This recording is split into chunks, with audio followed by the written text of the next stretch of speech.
بیننده های عزیز برنامه یک قدم، سلام بر شما. امروز ما در یک قدم دیگه با یک تن از چهره های بسیار برجسته سیاسی افغانستان هستیم، ولی طبق روال برنامه یک قدم شما ای بار از قصه های خودمانی این شخصیت و همچنان شما از واقعیت های زندگیشان و اصل و اصول که اینا عادت هایی که دارن، چیزایی که هنوز نشنیدین در برنامه یک قدم میبینین و میشنوین.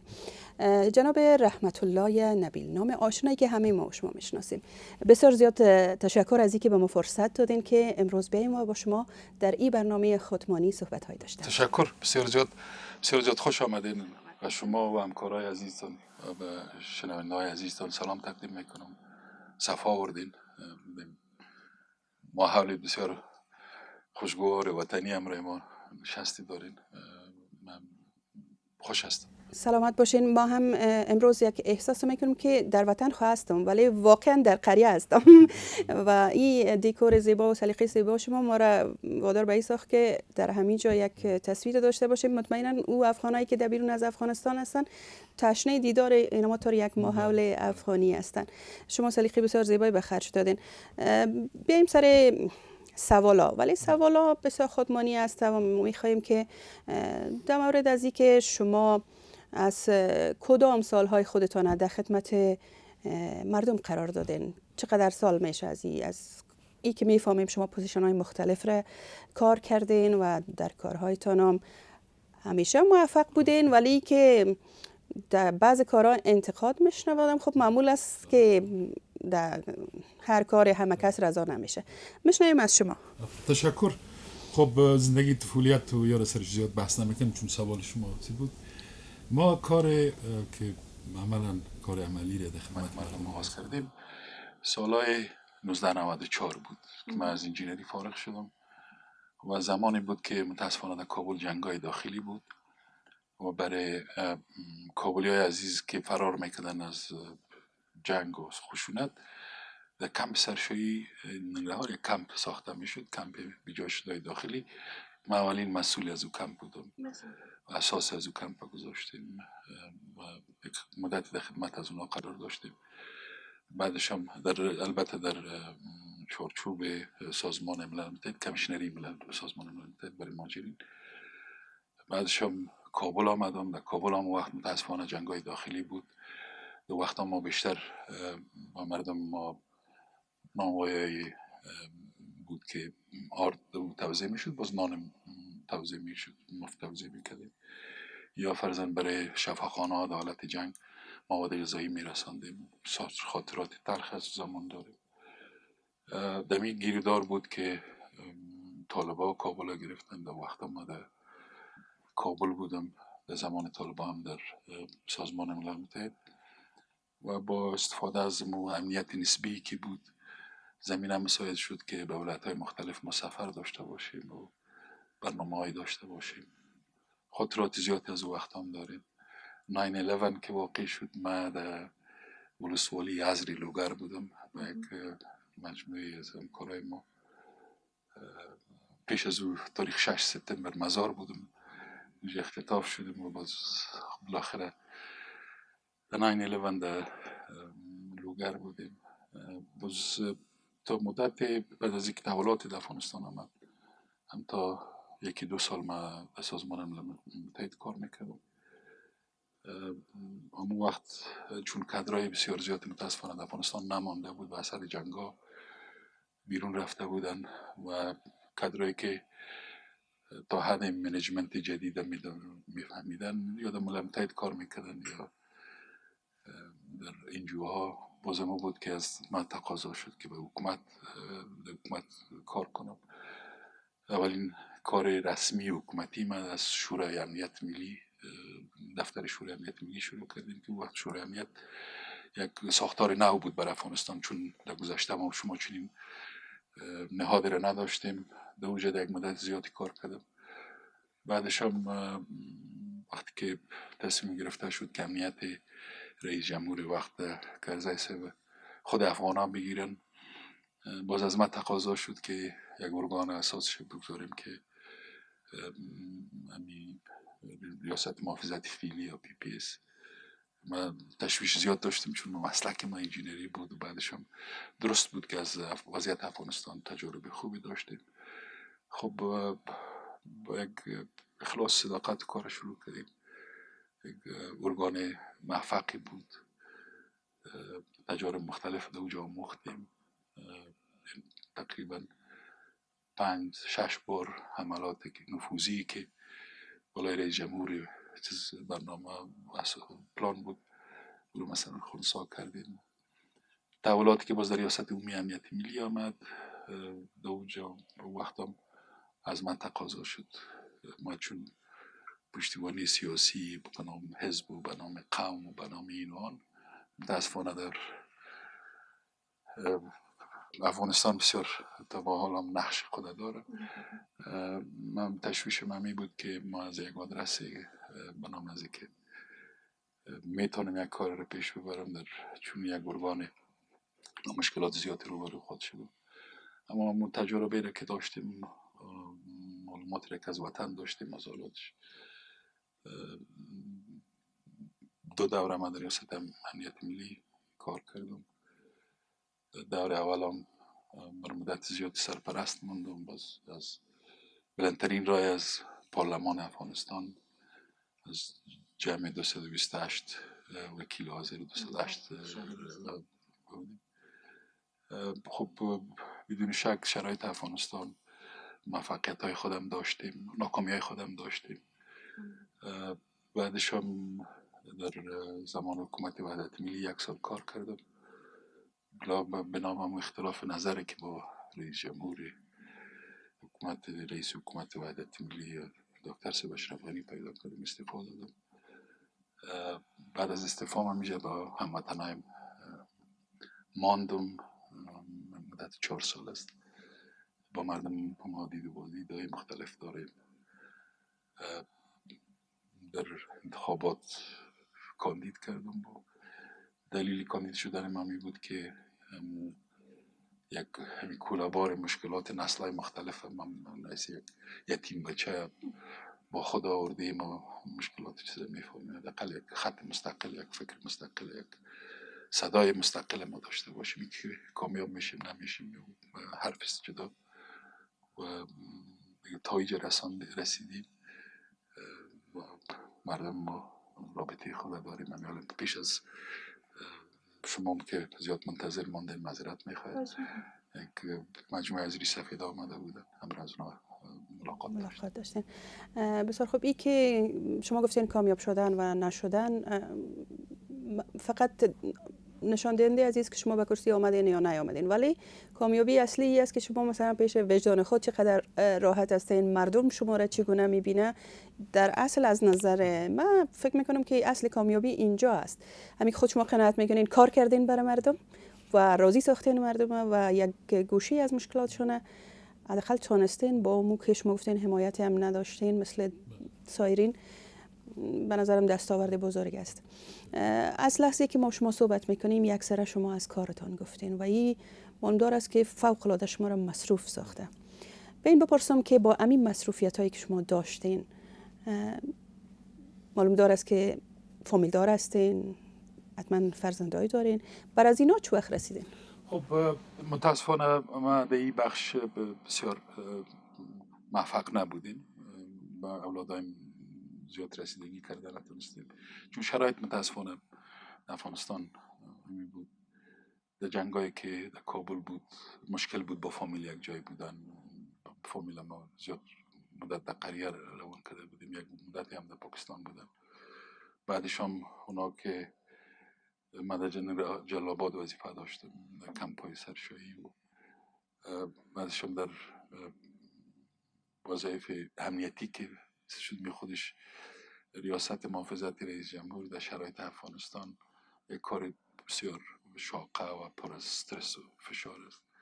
یعنی می خودش باعث شد که من زیاد یعنی به اصطلاح یک چیز داریم ما به جای از که اولادای خود قد و نیم قد ببینیم بیشتر بگیریم چون صبح وقت وظیفه می رفتیم تا دورانی که ما در امنیت ملی بودم اون فامیل من اینجا بودم رای ما باز بلوده ما تقریبا مکتب رو بوده شدن 6 اولاد ما دارم 3 بچه و 3 دختر مشکلات امنیتی برایشون فوق العاده زیاد شد به دلایل وظایفی که داشتیم روز یک تصمیم گرفتیم مادرم هم اینجاست باز اولادم بیرون هستن دیگه زیاد دو ارتباط بیشتر مادرشون رسیدگی کرده تا من رسیدگی کرده. میخواستم بپرسم که حتما خانم شما با شما دوش و رفیقانه بودن که اونا مثلا مسئولیت فرزنددار گرفتن که شما به وطن برسین. بسیار خوب. آخرین باری که همراه فامیل یک جا بودین کدام وقت بود؟ من تقریبا مدت 1 سال ندیده بودم فامیل. 2 روز قبل پس برگشتم. یک 2-3 هفته همراهشون بودم. زیاد وقت ندیده بودم چون ما پارسال در ماه جدی ثبت نام کردیم برای انتخابات ریاست جمهوری و بعدش هم کمپاین ها بود و بعدش انتخابات به تعویق رفتید و باز با استفاده از این فرصت یک مدتی رفتم تازه نمی روزهای نزدیک همراهشون دیدم. بسیار خوب. فکر نمیکنین که با می مصروفیت هایی که داشتین و دور ماندین از فامیل و اینا فرزندا و یا خانم از شما ناراضی باشن؟ خب ناراضی به نام از این که خب چرا دور هستیم معلوم دار است که هستن. شاید خب نباشه به نظر من ما به عاطفه پدری شاید چیز باشه اما یک خوبی است چون اولادای من می جمعه ما بودن قریم زندگی شدیدن رفتن مثلا زندگی مردم افغانستان یک بافت عاطفی دارن زیادتر وطن یاد میکنن آرزو دارن به زودی پس برگردن اونمو بخشش بیشتر مرا واقعا رنج میده که وقتی که یک کس میخواه بیاین وطن خود اما نمیتونه بیای او بیشتر چیز داره تاثیرات دیگه به غیر از او خب شرایط افغانستان متاسفانه طوریست که ما کسایی که از وطن دور هستن هم به این صورت ملامت کردن نمیتونیم مشکلات مختلف در ادوار و سالهای مختلف 40 سال است متاسفانه وطن ما در آتش جنگ میسوزه. بله. همین که شما خود همیشه در خدمت مردم و وطن قرار دادین اگه بسیار همطور صادقانه و خودمانی بگوین چقدر گاهی وقت خودتون ملامت میکنین که مثلا کمتر به فامیل رسیدین بیشتر به مردم رسیدین در این مورد میشه که از شما بشنویم؟ خب شاید حرف درستی هم نباشه من فامیل ما هم که میجا بودم همیشه برشون میگفتم که این وطن اول دوم شما اینمی فرمول از ما اول همراهشان داشتم منطقه به می راضی هستن اینطور احساس نمیکنن پذیرفتن خدا پذیرفتن و به محالت خدا ایار ساختن دیگه زیاد از ارتباط به ارتباط زیاد پریشانی نداره. خب بسیار خوب است. بیاین سر از این بپرسیم که غیر از این مصروفیت های رسمی که داشتین و همیشه خودتون حتی به حدی که کمتر به فامیلتون رسیدین و به مردم رسیدین و همیشه خودتون مسروفی ندانستین چقدر برای خود مثلا فکر کردین؟ اگر یک مثال بسازیم 24 ساعته چند ساعت می 24 ساعته برای خود واگذار میکنید؟ خب چیز فرق داشت در کدام مرحله مثلا در وظایف رسمی دولتی که بودیم چون وظایف بسیار پر از مسئولیت و بود وقت بیشتر فکر و هوش ما به وظیفه بود چون سکتور امنیتی بود. در جریان کارزارهای سیاسی هم خب شرایط افغانستان طوریست که همه روزه متاسفانه ما یک خبر پریشانی می داشته باشیم تشویش می باشه وطنهای ما در با مشکلات مختلف اما چون یک چارچوب و یک قالب رسمی نیست طبعا آدم میتونه وقت بکشه فرضاً بعضی وقت کتاب میخوانم بعضی وقت موزیک میشنوم بعضی وقت ورزش میکنم با دوستای ما زیاد ملاقات ها میداشته باشم از اون روزی که ما از وظیفه استعفا دادیم مدت زیادی از وطن دور نبودیم زیادترین وقتی ما می بود که 2 هفته 3 هفته رفتیم و پس آمدیم بیشتر با مردم میبینم با اقشار مختلف از ولایت‌های مختلف از موسفید ما گرفته تا جوان تا خواهرها تا اقشار مختلف نظریاتشون رو میشنویم دیدگاهشون رو میشنویم بیشتر مصروفیت های ما با مو از وظایف امنیتی و دید و بازدید و کارهای سیاسی و یک قسمت هم وقت شخصی وقت میتونم. خب صحبت هایتان واقعا جالب شنیدنی است، چون من لذت میبرم، مطمئنا بیننده ها میرقم. اگر از شما بپرسیم در طول عمرتان وقتی که از زمان کودکی و جوانی و نوجوانی تا امروز، میشه بگوین که کدام موضوعی بوده در زندگی که فوق العاده شما را خوشحال ساخته؟ متاسفانه زندگی افغان بیشتر اوقات ناخوشایند در زندگی شخصی و در زندگی محیط ما هم ایجاد می باشه. من خودم در عالم بسیار مشکلات وقتی که تحصیل خود ختم کردم، سند انجینری به دست آوردم. ساعت های 9 بجه بود سند به دست آوردم و ساعت 2 بجه کار پیدا کردم و خوشی چیزی بود که برای من گفتم که داخل افغانستان باید بریم. از اون وقت احساس راحتی میکردم که خب در این شرایط که شرایط جنگ دانستم تحصیل کنم، پس برم افغانستان و از زندگی از وظیفه بسیار شاقه که روزمره میدیدیم جگرخون میشدیم. مردمای باسواد کابل در دشتای سوزان سرشایی و دلیل اختلافات چند نفر سیاسیونی که وسیله دست بیگانه قرار داشتن، اونا مثلا مهاجر شده بودن اما ما در خدمت از اونا بودیم. این خودش یک فضای خوشی رو برای ما بالا و بعضا مثلا از زمان ریاست امنیت ملی از بعض واقعات جلوگیری میشد. دو طبعا احساس راحتی میکردیم که زندگی هموطنان ما رو نجات دادیم. طبعا باز دو پولی از او شرایط افغانستان چی در وظایف رسمی چی بیرون مشکلات زیادی را دیدیم، اما لحظات خوشی داشتیم برای در زندگی خود. لحظات خوشی و هم خوب نشیب و فراز در زندگی هر انسان، مخصوصا افغانا است، چه مرد چه زن همه. ولی او چیزی که در زندگی شما را یک بار سخت از دل و جان اشکتان آورده باشه چی است؟ من یک برنامه در یک از تلویزیون داشتم، اما چیز بود چون با مشکلات زندگی کردیم از زیاد اشک من نمونه، اما بعض وقت احساسات مادر من یاد میاد. روزی که من به ثبت نام میرفتم، من رفتم پیشش خداحافظی میکردم، قرآن شریف آورد سرم میرفتم. باز امروز مادر من زن مقاوم افغان است، یعنی به ایمان مادر افغان است. باز دوجه اشکایش آمد برای من گفت خود یک ساله بودی که یتیم شدی. من گفت در هفته و در قریه گفت از او روزنه هفته پایین افتیده بود.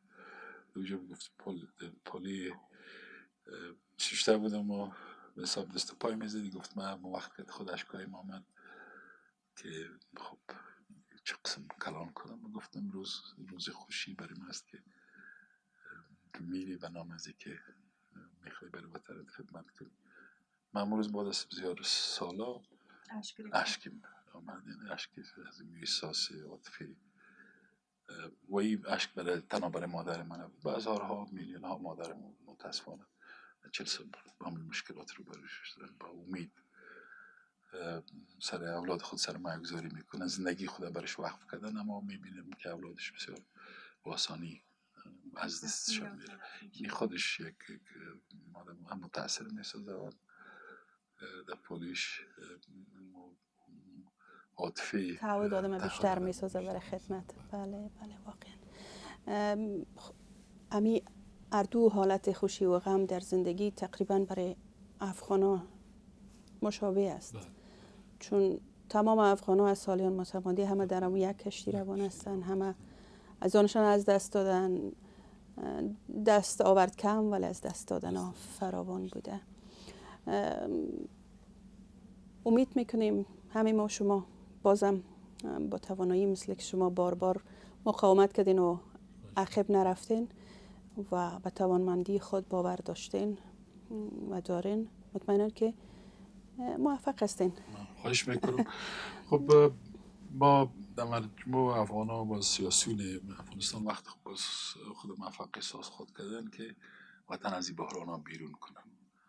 متاسفانه ما وطن ما به دلایل مختلف در این شکی نیست که برنامه بیرونی هم بوده و بیشتر از بی‌کفایتی بعضی از بزرگای داخل ما هم در داخل هم بوده. امیدوار هستیم که ما وطن ما در نسل‌های بعدی ما زندگی که چندین نسلی گذشته داشته از اینکه زندگی بهتر داشته باشه. انتقاد پذیر هستید؟ بله همیشه. تا چی حد؟ تا دو حالت می داشته باشه که انتقادش که به جای می باشه آدم میکنه. یکی ای که فرضاً یک شایعه که کسی میشنوه انتقاد میکنه باز دو باید وضاحت بدیم که نه خیرتون نیست یا دلیلش بگیم. بله کدام مشکل. بله. شما گفتین انجینیر ساختمانی هستین، بله؟ رشته و مسلک و تحصیلتان و امروز گام گذاشتین به سیاست. چی فکر میکنین اگر انجینیر ساختمان می بودین بیشتر خدمت میکردین به افغانستان و یا ای که اومدین در سیاست؟ خب اگر حالت نرمال وطن ما می بود قسم دیگه کشورها بدون شک در انجینری راحت احساس راحتی میکردم.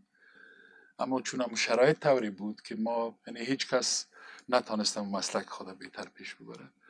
باز در بخش مردمداری و شناخت از افغانستان و دیدن مشکلاتی که مردم ما با او روبرو هستند و تحلیل از وضعیت منطقه، این باعث ازی شد که ما بیشتر به طرف چیز بریم سیاست.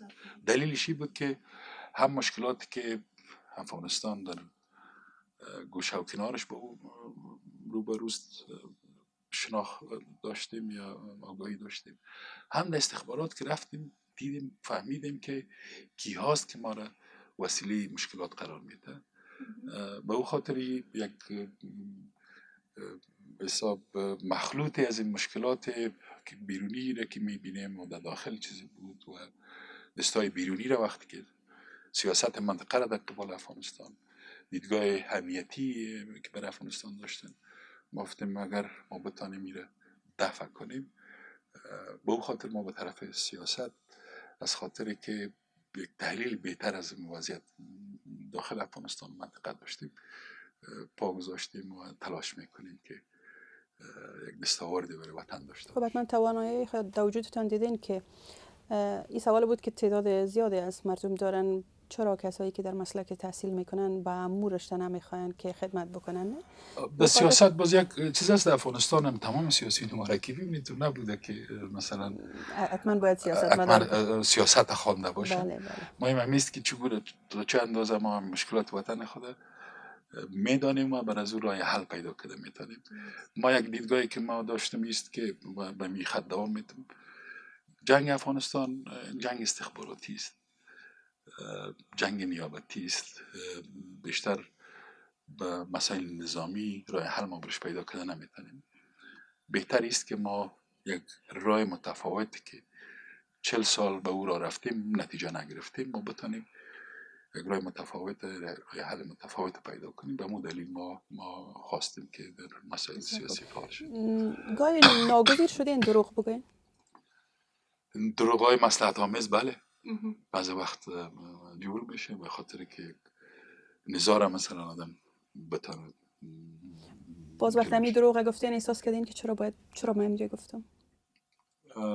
تو زیاد سرش فکر نکردیم. یعنی اظهار ندامت به خاطر از اینکه من دروغ گفتم چرا گفتم نباید میگفتم اتوری اگه احساسم باز خب دروغ هرچی که باشه بازم ندامت داره. مهم همیست که چیز مثبتش چقدر است منفیش بوده. بله. خب اگر بیایم سر از اینکه خود شما را داور تعیین بکنیم و خودتان زندگیتان ارزیابی بکنین در تمام عرصه، چه زندگی شخصیتان، فامیلی، اجتماعی و کاری، و شما خودتان بین از 10 خودتان نمره بدین چند؟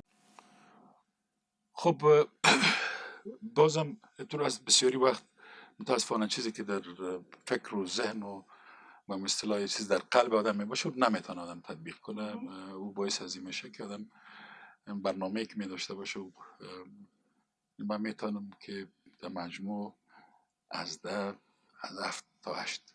بین 7 تا 8 نمره بر خود بدین. دلیلی که یک کمک کم، یعنی 2 نمره شما خود کم میتین چیست؟ خب یک دلیل عمده و اساسی است که من در مسائل کلان زیاد سازش کرده نمیتونم.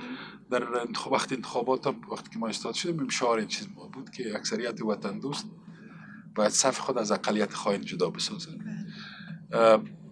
در تیم ما کسایی را که امرایشان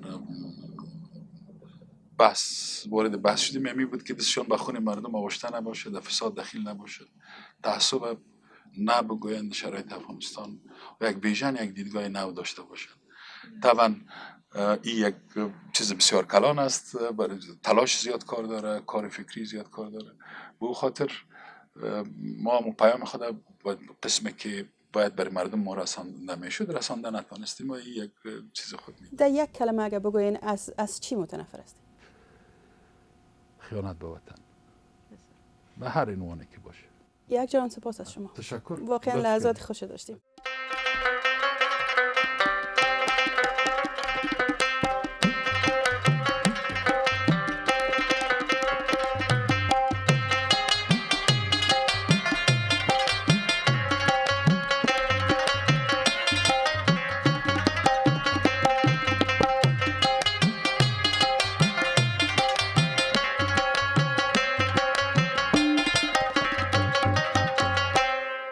برای تماشای برنامه‌های زیبا و متنوع چینل یوتیوب ما را سابسکرایب کنید.